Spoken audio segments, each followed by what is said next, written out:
Picture this. It's summer. Everything is going well. You should be relaxing. You should be happily soaking up the sun. But instead you notice that everybody around you just seems so much more irritable, so much more emotionally scattered. Your carefully made plans just seem to hit roadblock after roadblock. That conversation you've been avoiding feels more charged than ever, and you are starting to lose your patience. You are starting to feel like you're going to explode over the tiniest of things, and maybe other people around you are already exploding at you over the most minor inconvenience. If this sounds familiar, you're not imagining things. We are moving into one of the most conflict-laden periods of 2025, and I'm here to help you navigate it with grace, with peace, and with your sanity intact. Hi, I'm Chrissy, and today we are breaking down some very interesting transits of 2025. Mars in Libra opposing Saturn, Neptune, a full moon in Aquarius, Chiron stationing retrograde in Aries. But most importantly, I am also giving you practical, applicable tools to help you navigate this period. And perhaps you are watching this video after August 2025, or maybe you just don't care about why everyone's so irritable and why you're feeling like this. You just want to have the tools to handle it. Don't worry, I've got you. Check out the description box below where you will find timestamps for all of the chapters in this video, and you can just skip straight ahead to the good stuff and straight to the tools that will help you manage conflict like the higher evolved version of you that you are stepping into right now. So let's start by discussing Mars in Libra, because this placement does something quite interesting and fascinating.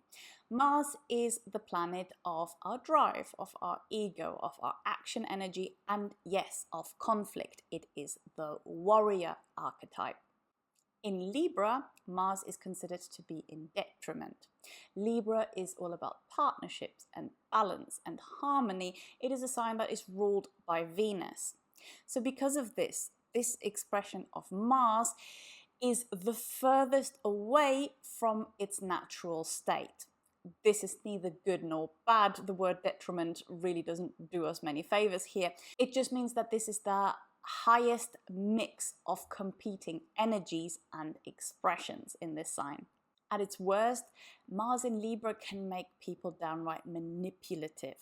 But at its best, it can turn us into so-called diplomatic warriors. Mars in Libra doesn't want to fight, at least not out in the open for everybody to see. Instead, it wants to find fair solutions.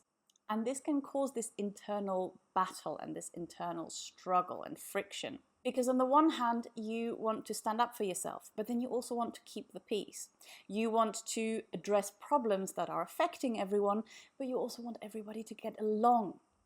And if you suppress your feelings for too long, they can turn into this slow, simmering rage, which will find an outlet in passive aggressiveness at first. And then if it is being suppressed even longer, it will turn into manipulativeness. Because Libra wants to do what is fair and what is balanced. But who gets to decide on the definition of what fair and balanced means? With other Libra placements, this leads to a lot of questioning, to a lot of information gathering and a lot of pondering, because the other planet or the other placement in Libra wants to really understand the whole picture. It wants to have as complete a pool of information as possible before it takes action. This is where this stereotypical indecisiveness from a Libra placement comes in, because there is always this need to gather more information to really make the action and the decision just and fair and balanced. But Mars doesn't have the time or the patience for that. Mars wants to take action, and with Mars in Libra, we will be taking action, we will be passing judgment, even though we may have an incomplete picture of the situation, and we go with our judgment on what is fair and what is just. But of course, there is always an opportunity here, and with Mars in Libra, there's an opportunity to learn how to balance these two energies that are seemingly at odds. This is where you can learn to fight for justice, for what is right, but without burning all of your bridges. You learn how to be assertive, but remain diplomatic. This energy is about learning to create win-win solutions rather than just ignoring potential conflict and avoiding negative emotions until they cannot be avoided anymore and they come out in these unexpected, explosive ways. Next, let's talk about what I'm terming Crunchy Weekend. Crunchy Weekend in 2025 falls on August 9th and 10th. We have 3 major cosmic events happening one after the other, which are all building one on top of the other, creating a fairly high potential for conflict and for just losing your cool. We'll start with Mars opposing Saturn, and this happens on the Saturday on August the 9th, early in the morning. Depending on where you live, this might already happen late at night on Friday, Friday the 8th of August. So Saturn is our master of discipline, of restriction, of slow, continuous effort. And on Saturday/Friday, he is pulling into the opposite direction as Mars. Mars, who wants to just go, go, go and take action right now and use up all of the energy available in one fell swoop. And this friction is, you will often find it expressed through a very certain metaphor in astrology, and that is, imagine you are driving in a car and you've got one foot slamming the accelerator all the way down, and with the other foot you're slamming on the brake all the way down. And this creates obviously a lot of friction, tension, frustration, even anger that you are working twice as hard to get half of the results. Some other ways that this energy could show up, and these are just examples, this will be different for everybody, but just so you have a kind of general idea on what to look out for. It could be things like you have plans and then an authority figure or somebody who has some kind of control over you steps in and ruins your plans or blocks your plans or delays your plans. This could be just this frustrating feeling of constantly swimming upstream, like you are trying so hard but you are not getting anywhere, and obviously there is an associated frustration and resentment that comes from that. There could even be just open conflict with any kind of authority figure in your life, whether that's your parents, a boss, or maybe even your own inner critic. It can just be this really annoying energy. But here's the opportunity. This friction between these two planets is creating an enormous amount of energy. And if you can learn to harness this energy, then instead of it being turned into rage, you can turn it into the kind of push that you need to take action and to make progress on what's important to you and on your own personal growth. It's just that we need a certain flexibility, because when we get stuck in our own ways, then we aren't going anywhere, and this energy will literally just build up in your body and in your mind until you are literally ready to explode. But channel it into something productive, be flexible, and you can make so much progress. You can find this burst of energy that you need to do this really big scary task that you've been putting off for so long, for example, and to just make huge steps of progress towards something where that big initial output of energy is needed. And it gives you a chance to really learn the difference between situations that require passion and situations that require wisdom and discipline. It gives you a chance to reevaluate where you're putting your energy into and whether those things are truly worthy of your energy and your attention. The very next day, Mars then opposes Neptune, because Neptune also recently ingressed into Aries. So if Mars-Saturn felt like hitting a brick wall, Mars-Neptune is like standing in a field and trying to have an argument with fog.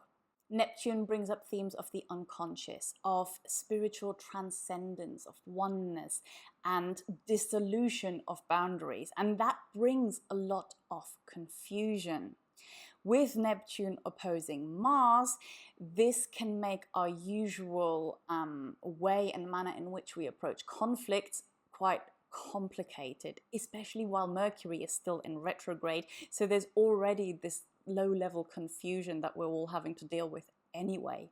Some ways that this can show up is feeling really lost and confused about who you are and what you actually want. You may find yourself fighting earnestly for something one minute and then the next minute kind of being confused and not sure whether that you actually really care about that, but by now you're stuck in this argument and you kind of feel like you have to ride it out. Another way can be conflicts and arguments that just feel really draining on like an energetic or spiritual level, that just really take it out of you. It can show up in your energy just kind of dissipating into nothing and nowhere just as you need it and you're relying on it the most. It can also show up in a propensity towards escapism, towards trying to take yourself out of reality by any means possible. And these can include quite self-destructive means that we may then regret later on, or that may make the initial conflict a lot worse. And the opportunity here is this gives us a chance to learn to let go of our fixations, especially our fixations on a certain outcome where other people may be involved, but also just for ourselves. This is an opportunity to stop being stubborn about the way things should be, because there may be a much better solution to an issue that you're facing than you ever could have imagined. But because you are so stubbornly clinging to how things should be, your ego sees things a certain way and it gets fixed and it gets stuck. That you are not even letting these opportunities and these possibilities into your life because you're just so stubbornly clinging on to how things should be according to your worldview. This is an opportunity to let go of that.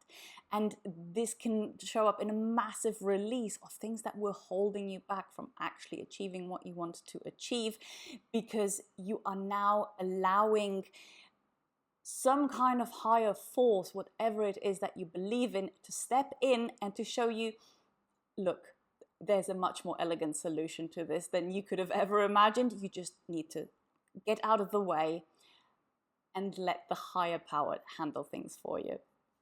And in that way, conflicts often need to be resolved on an energetic level first before you can talk it out with the other person and make reparations as and where appropriate. And then, as if all of that wasn't enough, guess what else is happening on Crunchy Weekend? A full moon! A full moon in Aquarius at that.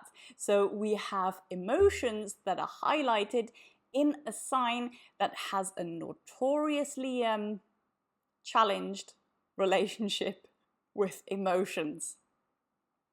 So these emotions that are charged up and illuminated by the full moon, they can come out in quirky, unusual, or even downright shocking ways. The pull between the sun in Leo and the moon in Aquarius can create this tension between the wants and needs of the individual versus the wants and needs of the collective, between wanting to be authentic and wanting to connect with others. There can be challenges around when it is appropriate to conform to societal norms. And you might have to ask yourself, who are you fighting for? Are you fighting for yourself, or are you fighting for the collective? And neither is right or wrong. It's just that you may be faced with situations in which you have to really sit down and think about that question. Spoiler alert, Any conflicts that peak on or around crunchy weekend, they do promise to come to a positive resolution on or around the following Tuesday, August the 12th, because this is when the two benefics meet in the sky. Venus and Jupiter join forces in the sign of Cancer. So this promises us big emotions, big heart opening, leading in the end to a feeling of safety. Even if it doesn't seem like it at a time, this resolution promises to take you somewhere where you feel at home. And throughout all of this fun stuff that's going on, we then also have the asteroid Chiron, the wounded healer, retrograde in Aries. Whenever Chiron goes retrograde, it is like a big collective therapy session, essentially.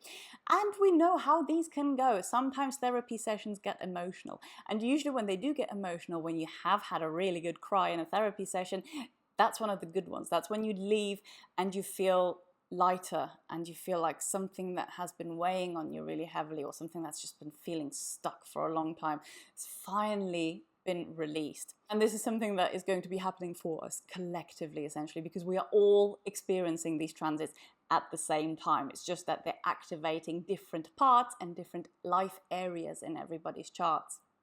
In Aries, the themes that we are collectively healing are centered around identity, about ego, around self-assertion. So all of the themes that are activated by Mars, essentially.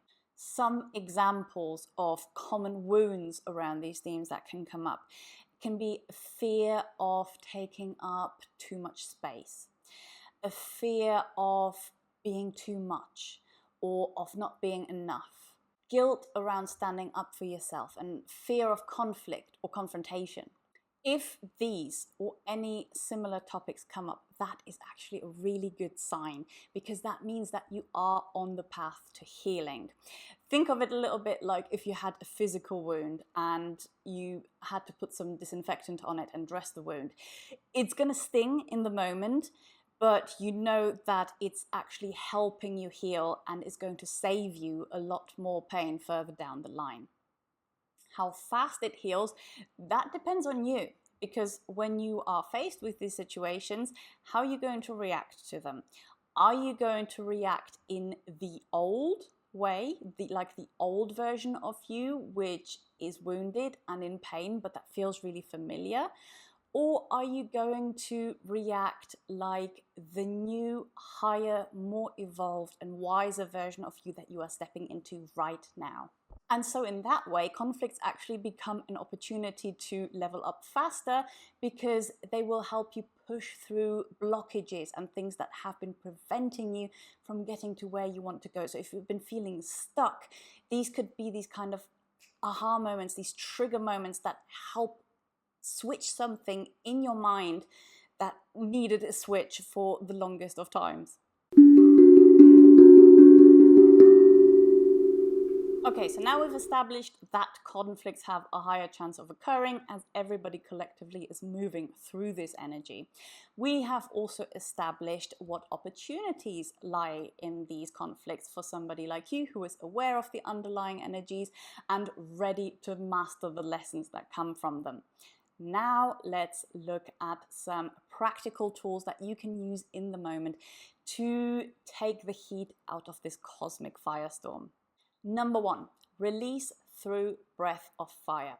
This is a technique you can use when you're feeling frustration build up, when your plans are unexpectedly stopped, there is an obstruction, and you can't go the way that you wanted to go. First of all, you want to remove yourself from the situation. And then secondly, we're going to use this breath of fire practice to help move this frustration and move the energy through the body. If you practice yoga, you might have come across this. If you practice breath work, you might have come across this practice as well. It's a very old practice. You can find a ton of videos on how to practice breath of fire on the internet. Essentially, what you want to do is sit up with a straight spine, and then you take half a breath in through the nose like this, and then you pump the breath out of your nose while pumping your belly as well. And it sounds a little bit like this. And you're pumping your diaphragm while you're forcefully pushing the air out of your nose, and then slowly inhaling it back in and pushing the air out. Again, I'm no expert on this. You can find great instructional videos on how to do breath of fire on the internet. Generally, it is not advised to be doing it in the evening because, again, it gets energy moving, gets energy flowing. But if you're feeling frustrated, if you're feeling resentful, then you can use this at any time of the day, because what it's going to do is it's going to move this stagnant energy out of your body before it starts creating too much frustration and turning it into rage on one end, or turning into total stagnation and turning to just sadness and lustlessness on the other end. Number 2, the Aquarius detachment practice. Now, I said earlier, Aquarius has a notoriously challenged relationship with emotions. Aquarius is known to get quite detached, and there is a dark side to that for sure. But when emotions feel overwhelming, like everything is crashing down on you at the same time, you can use this healthy form of detachment to just take a step back and take yourself out of the situation. So what we're going to do is you're going to do a little bit of role playing. Again, first thing is remove yourself from the situation. And then as you think about it, you're going to do a little role play and imagine that you are a neutral reporter reporting on the events that have occurred. You can either imagine yourself to be like a news reporter, or if you have an interest in sports, imagine yourself to be a sports commentator. And you're going to comment and report only on the objectively observable actions and events that have happened. You do not speculate on anybody's motives and intentions behind their actions, including your own. You leave those completely out, and you just do a neutral reporting on what has happened. And what this is going to do is it's going to open you up to details that you hadn't noticed before. It's going to open you up to this much more balanced, neutral perspective, and crucially take you out of a victim mentality in which it is easy for thoughts to spiral and go down the negative end. Number 3, the Saturn boundary setting exercise. This is a 2-part exercise, and the very first step is that you just consider, if I were to value myself as much as the highest version of me, the highest, best, most evolved version of me would value herself or himself, would I be giving my energy to this conflict? Would this conflict be worthy of my attention, worthy of my time, and worthy of my energy? And if the answer is no, then you leave it at that. You remove yourself from that. Not every battle has to be won. Not every battle has to be fought. Your attention and your energy are finite. Your time on earth is finite. Be discerning about who you are giving your energy, time, and attention to. Some random troll on the internet, not worth your time. Someone cutting you up in traffic, not worth your energy and your attention. But of course, there are other situations. You might be in a situation where there is a conflict, where somebody's behavior is negatively affecting you, and you can't just remove yourself from that situation. Maybe it's a family member. Maybe it's somebody that you live with. Maybe it's a co-worker, and they are doing something that you can't ignore, and you have to live with them, and you can't just step out and ignore it. In this case, what you want to do is you want to address this before the simmering rage gets so much that it comes out in an explosive and very destructive manner. The crucial thing is to approach this with diplomacy, with tact, and with respect for the other person, while of course still honoring your own needs. And one way that you might want to approach this, for example, is by saying something along the lines of, hey, I know you're not doing this on purpose, but behavior XYZ is really affecting me and is affecting my needs. Can we work on this together to find a solution that works for both of us? That makes it clear that you're in this together and that you value the other person enough to bring this up to them, because they might not have been aware that what they're doing is affecting you negatively. And B, it's asking for help, and you're appealing to that. You're appealing to their need for harmony, because we all have this need. And by setting out the ground rules, by setting the boundaries before you get into the conversation, it is much less likely to turn into an unsavory corner and result in anger and more conflict. Number 4, the Neptune surrender meditation. This is one you can use when you've had an argument, you've had a fight, you've had a conflict that has just left you feeling really drained and really confused, and you just don't even know where to begin looking for a solution. Logical mind is not working. You have no clue where to even start. So here's what you do. Put yourself somewhere where you're not going to be disturbed. Put your phone on silent, or even better, leave it somewhere in another room. Make sure no one's going to walk in on you, that you have some time and space to just be with yourself. Sit in a comfortable position, close your eyes. Focus on your head and your neck. Oftentimes after fights and arguments, we hold a lot of tension around our face and our head. We can kind of start clenching our teeth. There's tightness in the jaw, or often in the temples or the forehead. This can even go all the way down kind of the neck and even the shoulders. Notice where you're holding that tension. Don't judge it. It's okay for it to be there, but just relax into it. Release it slowly but surely. Then imagine that you are being surrounded by a brilliant, sparkling, golden white light. This light is keeping you safe. This light is keeping you connected. And you can release all of that tension from your face and from your body into that light.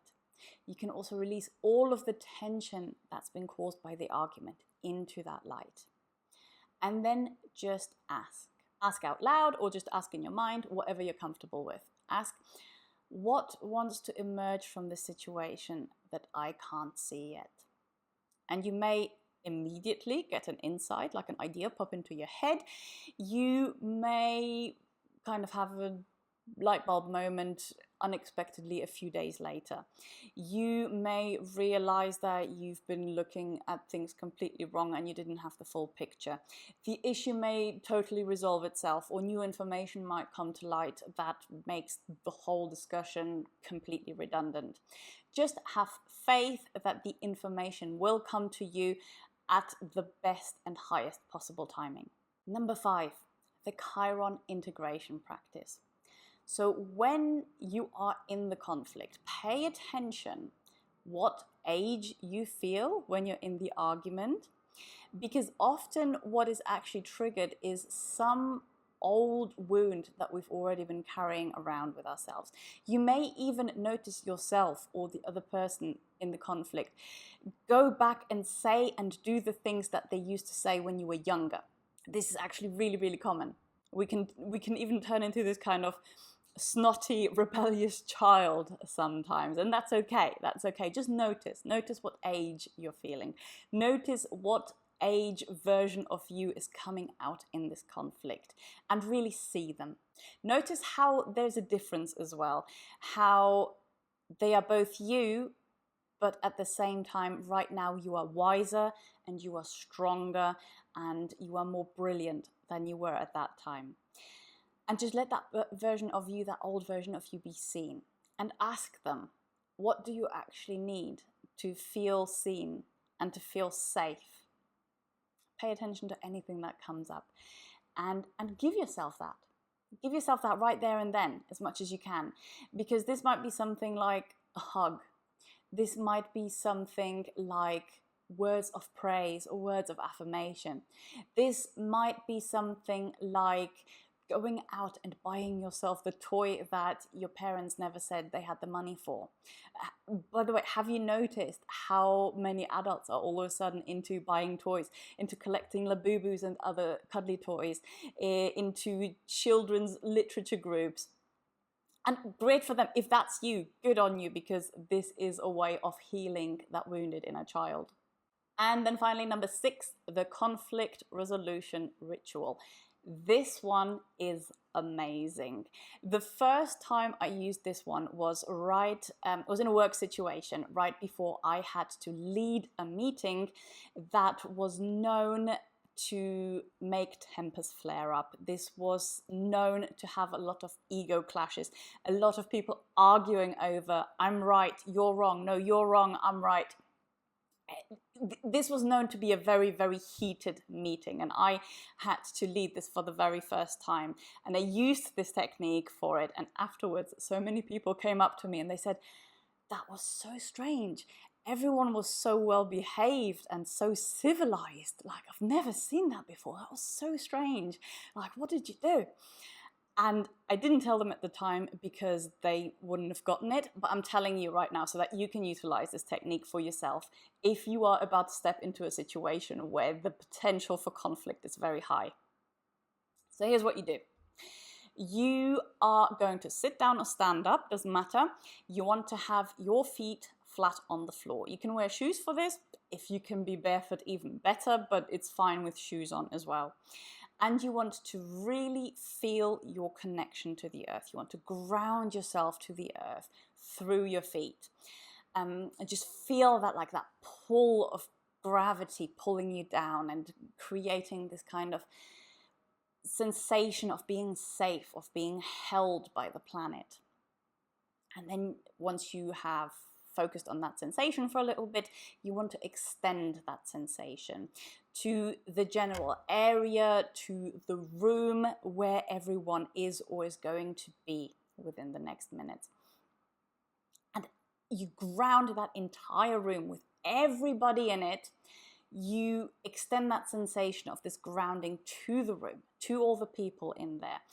You want to extend that sensation of gravity really pulling everything down safely to the earth, to everybody in the room, everybody in the general area.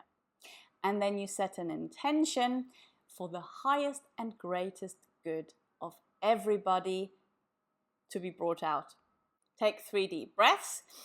Deep breaths in, sigh it out. Relax your jaw, relax your shoulders, relax your neck.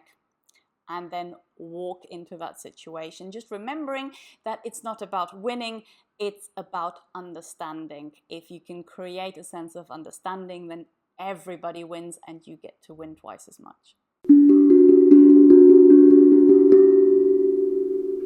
So here's something that I just want you to be really clear on this challenging cosmic weather that we've got ahead of us. This is not something that is happening to you. This is something that is happening for you. This is a masterclass in mature conflict resolution. This is an advanced level class on some next level life skills, such as standing up for yourself with grace, taking disciplined action rather than reactive action, trusting the outcome even when you can't see where things are going, balancing your individual needs with collective wisdom, and healing old wounds and old patterns that are keeping you stuck in unhealthy conflict cycles. All the confusion, all the frustration, all the blocked plans and everything that comes with it and around it, they are actually teaching you how to handle conflict in a way that means you are fighting for what matters, but without destroying all of your relationships, without destroying your peace. It's not about becoming conflict-free, it's about becoming conflict-skilled. The cosmic weather of August 2025 is intense, but you are not meant to do it alone. If you want personalized guidance on how these energies affect your natal chart and your specific life situation, I'm here to help. Book a reading with me and we will take a look at your Mars, your Neptune, your Chiron, your Saturn, and a bunch of other placements to create your personalized toolkit to help you thrive even in the most difficult of times. The link is in the description below. Remember, you have everything you need to handle whatever conflicts may arise. Trust your wisdom, use your tools, and remember that everything that happens is here to make you stronger, wiser, and more skillful. If this video helped you better understand what is happening and how you're feeling right now, make sure you hit that like button and subscribe for more astrology videos that actually help you live a better life. And let me know in the comments which of these tools are you most excited to try. Until next time, don't forget to look up.